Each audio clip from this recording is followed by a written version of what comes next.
Daily. Taste the Daily. Dindigul மாவட்டம் நத்தம் அருகே தேசிய நெடுஞ்சாலையில் தடுப்பு சுவரில் கார் மோதிய விபத்தில் 2 பேர் சம்பவ இடத்திலேயே உயிரிழந்தனர். கூடுதல் விவரங்களோடு இணைகிறார் எமது செய்தியாளர் வசந்தகுமார். வசந்தகுமார், வணக்கம். விவரங்களை வழங்கலாம். கண்டிப்பாக அஞ்சலி. கேரள மாநிலம் கோழிக்கோடு பகுதியைச் சேர்ந்தவர் உன்னிக்கண்ணன். இவர் தனது குடும்பத்தினருடன் தமிழகத்துக்கு சுற்றுலா வந்துள்ளார்.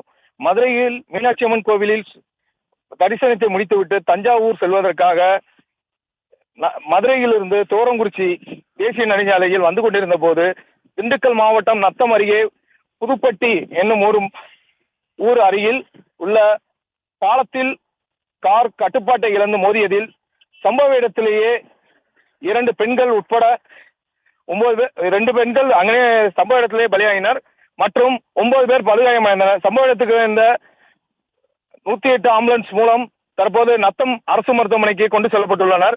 அங்க சிகிச்சை அளிக்கப்பட்டு வருகிறது. காரின் கட்டுப்பாடு இழந்து சுமார் 500 மீட்டர் வரை கார் இழுத்து செல்லப்பட்டு 9 பேர் தற்போது படுகாயங்களுடன் நத்த அரசு மருத்துவமனையில் சிகிச்சை பெற்று வருகின்றனர். விவரங்களுக்கு நன்றி வசந்தகுமார்.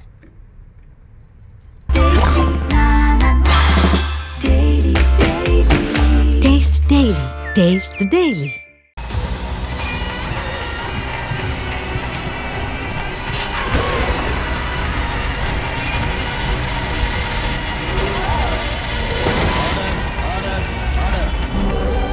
நிகழ்தகவு குற்றங்களின் மறுபரிமாணம். நாள்தோறும் இரவு 10 மணிக்கு இணைந்திருங்கள் நமது நியூஸ் தமிழ் தொலைக்காட்சியோடு.